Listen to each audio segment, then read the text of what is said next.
What is up, everybody? Welcome back to my channel, Zaynomics Gaming. I know it's been a very long time since I've posted any content. I'm well aware of that. I'm trying to get back into the swing of things, and with the holidays around the corner, I definitely want to go over some new games and new releases that are coming out this holiday season. And to kick things off, I want to start with Far Cry 6. In this video, I will be covering some helpful tips and tricks, as well as whether or not you should even buy it. Basically, the pros and cons of the game. Especially since during the holiday season, we normally get an influx of new releases. Is it really worth buying? That's one of the main topics for this video. And in a future video, I will have benchmarks, like I said before, as well as optimization settings. So I'm not going to talk about that here. And also, I will not be spoiling any of the main story of the game. Now, to kick things off, we're going to start with the pros. The pros to Far Cry 6 are the gunplay, the customization, the uniqueness of every Far Cry game up to this date. And that's one of the best things about Far Cry. You can play this game and you don't necessarily have to play them all in chronological order.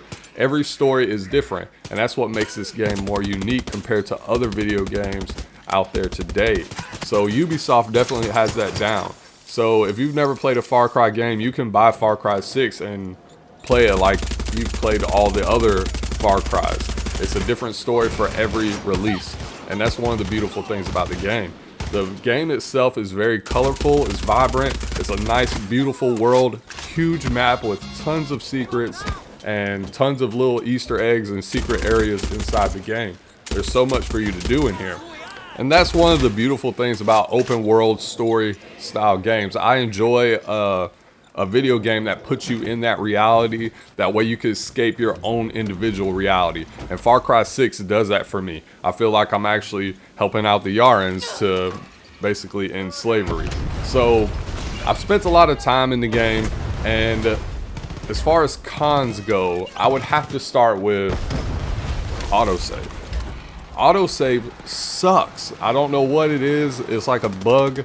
Every time you pick up something, you kill somebody, it autosaves, and you cannot disable it. That is one of the major drawbacks to this. You cannot disable autosave, and it creates a lot of stuttering inside the game because you'll be in the middle of a fight and it decides to save just because you killed somebody. I hate that. Hopefully they fix that with the upcoming patch. But as of right now, as of the recording of this video, Far Cry 6 still autosaves like crazy. So you'll have to be prepared for that. It is a bit annoying sometimes. You just have to take a break from the game. It seems to be a little bit better since they released a previous patch, I would say last week. It's a little bit more refined, but with Far Cry 6 being connected to Ubisoft's cloud, it just autosaves way too much. And that's probably the biggest complaint I have about the game. It creates a lot of stuttering, a lot of lag issues, and right now I'm running the game on 3060 Ti, so I have plenty of power to process this game. It's just that autosave. Every time it autosaves, it lags. I can run graphic settings in ultra high, and the game still performs very well. So I feel like the game is very well optimized, but there are major stutters with the autosave, and for me, I just hate that. Another drawback to the optimization of this game is sometimes my CPU cores are just not processing the game correctly. I don't know why. It'll go from like 100 frames per second, and if I jump in water, there's like a major transfer rate between scenes, I guess the data. The CPU cores, it'll just drop it, just won't process it. So what I do is I'll hit the Windows key, and that will bring up my start menu, you know, on the desktop, and then I click back into the game, and then the game will come back and everything will work like as intended. But unfortunately, I guess that's a bug. It wasn't doing that before the patch, so maybe this new recent patch that they just came out with last week is causing that. I'm not really sure. We'll just have to keep an eye on it for the future. Now, another con that I have for Far Cry 6 is actually the story.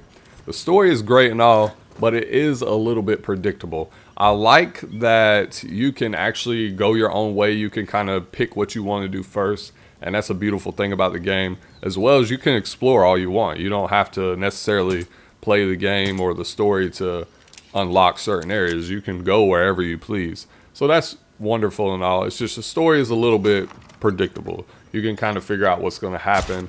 There are a couple twists here and there, but for the most part, it's all just predictable. Not to say that it's not a good story, but I would like a little bit more creativity among the writing. Now, the game itself is beautiful. There's a lot of different secrets, a lot of attractions between zoos and so many different checkpoints and F&D bases, stuff like that. So there's so much that you can do in this game. You can literally just wander for hours. And that's the biggest difference to Far Cry 5. I felt like Far Cry 5 was a little bit more laid back. It was in a mountainous area and there wasn't as much to do, whereas on Far Cry 6 they've completely just outdone themselves with how much there is to do in this game. And that's what I like. You know, I want to spend my $60, or that's what most people buy. It's the $60 version. If you're going to spend $60, you want to get your money's worth. You want to be able to play for a while. And if you choose to spend more money within microtransactions, then that's your business. You know, I don't want to speak for everybody in the world, but I think most people buy the standard edition of a product or release first. And then if they like it, they'll throw more money at the game or at the title that they choose to play. It's the same goes for Destiny. If you're not big on spending a whole lot of money and you don't want to spend $120 on a bunch of seasonal stuff and then the game and expansion season passes, you can just buy the $60 version, try it out, see if you really enjoy it, if there's something that you really want to invest in, invest your time in, because time's important. And with Far Cry 6, I definitely think it's worth your time. I only paid $60 for the game. I'm nowhere near done completing it. I'm ranked, I think, like 15 or 16. But I'm very much enjoying the game, other than the few cons that I mentioned earlier. Now, one more con I forgot to mention is with the weapons. One particular, well, I don't want to say one particular, but an ammo type that's on every weapon that is completely useless. It's just absolute garbage. There's no point in even having it in the game. I'm not sure why they do. I guess to make the value of gunpowder, which is a form of currency, to upgrade your weapons more valuable. But standard rounds, they suck. There's no point in having them. As soon as you get another weapon, you need to be gunning for armor piercing rounds or any other round, really. For the most part, you're going to be using armor piercing because all the enemies have armor on, so why not? Standard rounds, if you unlock a gun or you buy a gun, it's going to come with standard rounds, and they suck. They don't do any damage whatsoever. I personally don't even know why they're in the game, but that's beyond me.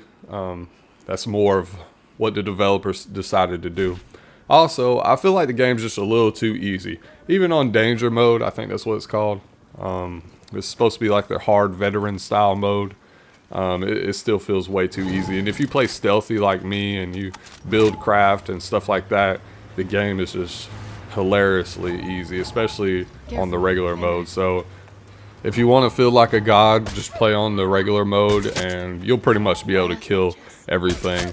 You will have some mistakes here where you'll die from various reasons, like falling or burning to death, stuff like that. But as far as the enemies, they're so easy to kill, especially if you get headshot off. Other than that, I mean, it's a great game. I definitely feel like a lot of people should buy it, especially with the holidays. You know, it'll be on sale, so you should definitely pick it up, especially if you want to spend time and enjoy an actual story that revolves around the game itself. That's one of the pleasures of playing video games. Like I said before, it lets you escape your personal reality, so you could kind of put yourself in virtual reality in a sense and enjoy yourself. But overall, I have a lot of good things to say about the game. Like I said, the pros are it's a beautiful game, big map. It's a great story, even though it's predictable, so it's kind of like a pro and a con. There's so much to do in the game. It's well optimized. The cons are autosave sucks. The game is kind of easy. And standard rounds, they're just garbage. There's no point in even having them. And this is my thorough, honest opinion. So I normally hate buying games where I feel like I've wasted money, and I don't feel like I've wasted my money at all with this game. As far as some helpful tips and tricks, definitely try to do all the Yaren story leader missions, because that unlocks a leader for you to do bandito operations. So that will give you resources. Also, you want to make sure you have an EMP grenade launcher. I know in the background gameplay you see me using the EMP Supremo, and that's mainly to take out helicopters and stuff like that. But if you get the single breach grenade launcher and put EMP grenades on, you shoot the helicopter, it just falls out of the sky, and they just end up crashing. As far as like planes go, those are probably the hardest to take down. So if you're dealing with a lot of aerial support from planes, you definitely want to have an LMG on with blast rounds. Other than that, everything else is pretty much self-explanatory. Like I said, I will have a benchmark video, a definite benchmark video coming out for all you PC players. It will contain optimized settings. It will also have benchmarks for low, medium, and high graphical settings. So definitely keep a lookout for that. If you enjoy this content, you could definitely support my channel for free by liking and subscribing to my channel. I will be coming out with more Destiny 2 videos here soon. My next video is either going to be the benchmark or some treasure hunt videos for Far Cry 6, as well as a review of Call of Duty. That will probably be what I'll be playing when this video drops. I'll be on Call of Duty for this weekend at least, and I definitely want to start getting back into Destiny 2. It has been a while, so I'm looking forward to it. I hope you all have a wonderful weekend. Let me know in the comments down below what you think of Far Cry 6 and what other games you'd like me to review. We got Forza Horizon coming out. We also had Call of Duty come out yesterday, I believe, and we will have the Grand Theft Auto trilogy coming out. I definitely want to review that and see how it performs on PC, especially since I played all those games as a child. I know it's terrible, they're mature rated, but we're definitely going to review them. So if you can, please leave a comment down below. Like I said, let me know what you would like to see. But like I said, I hope you all have a wonderful weekend. I will see you guys in the next video.